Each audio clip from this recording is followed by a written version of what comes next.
Karibu kwenye MJ channel. Leo tarehe 3 mwezi wa 8 mwaka 2026. Leo tunaenda moja kwa moja huko Urusi. Watu 31 wamejeruhiwa katika shambulizi la Urusi la Zaporizhia huko Ukraine. Mtu mmoja ameripotiwa kuuawa wakati wengine 31 wakijeruhiwa katika mashambulio ya Urusi katika mji wa Zaporizhia kusini mwa Ukraine,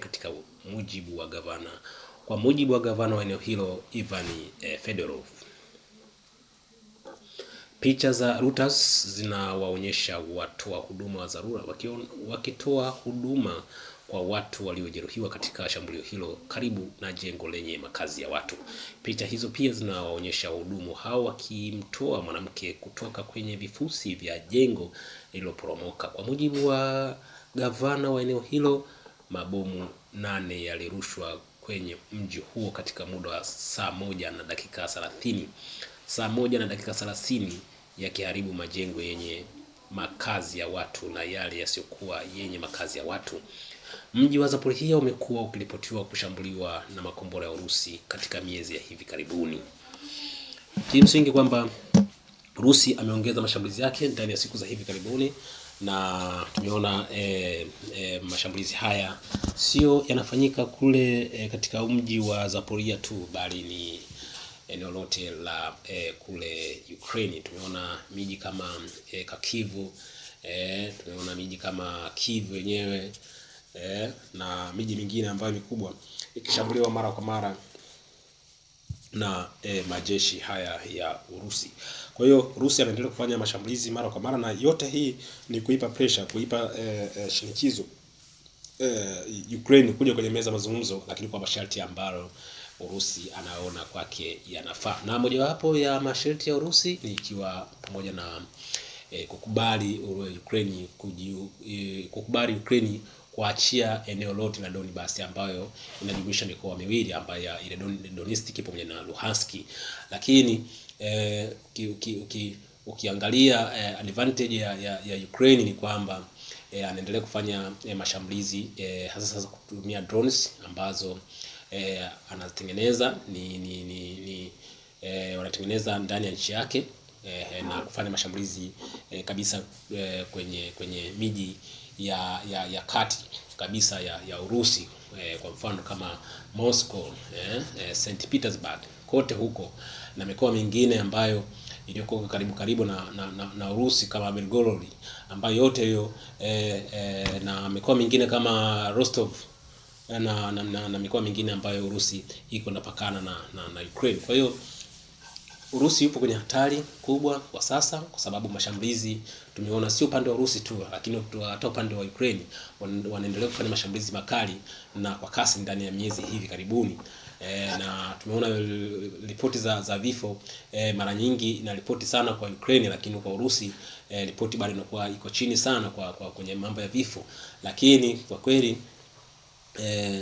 actually ni kwamba Urusi ana nguvu za kijeshi, lakini pia ana manpower ya kutosha, askari bado anao kutosha, japokuwa kwa sasa kwa kila mwezi inasemekana kwamba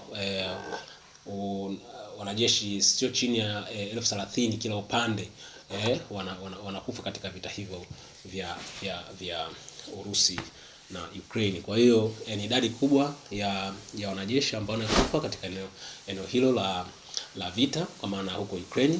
Lakini sio hivyo tu, bado uharibifu mkubwa katika miji mikubwa katika nchi hizo mbili, kwa maana Urusi, lakini pia upande wa Ukraine. Lakini tumeona advantage kubwa ambayo Ukraine anayo ni kwamba ameshakuwa commitment na hii vita, anaendelea kupambana kwa kadri anavyokuwa anaweza kuhakikisha kwamba lazima kuirudisha nyuma Urusi na kuto kujipanua au kuto kuingia ndani zaidi ya mji ule wa Kiev. Kwa hiyo Kiev wameendelea kuonyesha nguvu zao, na wameonyesha kwamba wana hali ya mapambano kwa kutoruhusu Urusi kuingia katika miji yake mikubwa, hasa miji kama ile ya Lviv, Sumi, pamoja na miji kama Kharkiv na Kiev yenyewe. Kwa hiyo amejaribu kupambana, lakini sio Ukraine uwezo nao peke yake kwamba amepata msaada kutoka nchi zile za magharibi,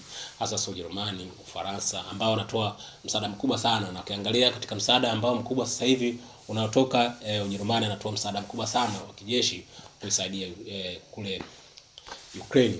Lakini tumeona watu wa Faransa na Uingereza pia wanaendelea kutoa msaada wa kijeshi, lakini pia msaada wa kisiasa katika nchi hiyo ya Ulaya.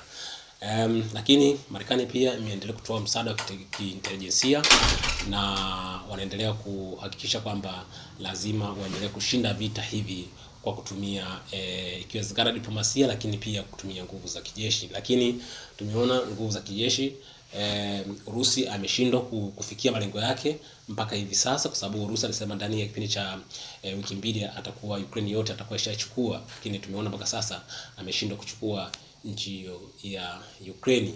Lakini kushindwa kuichukua ni kutokana na kwamba Marekani alikuwa anatoa msaada mwingi sana kipindi kile ambacho Rais Joe Biden yuko madarakani, yuko kwenye mamlaka, manaki kwamba miaka ile ya 2022 2023.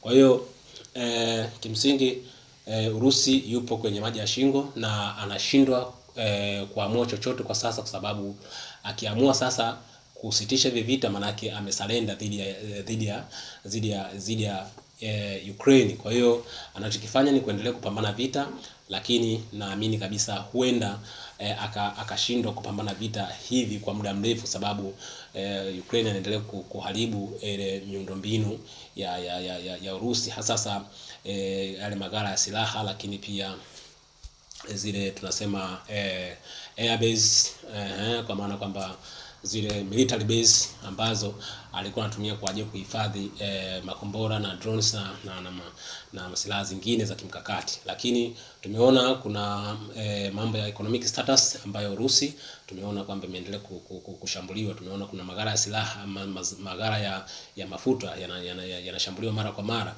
Lakini licha kushambuliwa maghala ya mafuta na gesi, lakini bado miundombinu mingine kama reli na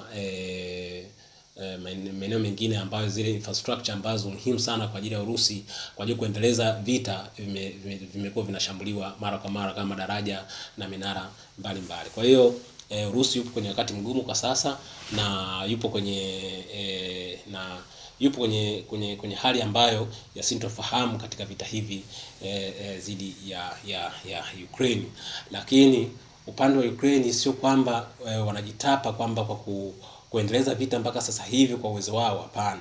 Ni kutokana na kwamba anapata msaada kutoka nje, na tumeona siku za hivi karibuni Ukraine anashambuliwa vibaya kutokana na kwamba mifumo ile ya Patriot ambayo alikuwa anategemea kwa ajili kudungua yale makombora ya mashambulizi ya anga, lakini na mashambulizi mengine, kwa hiyo imeharibiwa sana. Kwa hiyo sasa hivi hana hizo Patriot ambazo mifumo ya udunguaji na mambo mengine. Kwa hiyo amekuwa hana kabisa, na hivyo kuleta athari kubwa sana katika miji mikubwa kama Kyiv na sehemu nyingine. Jamani, asanteni sana na kwaheri.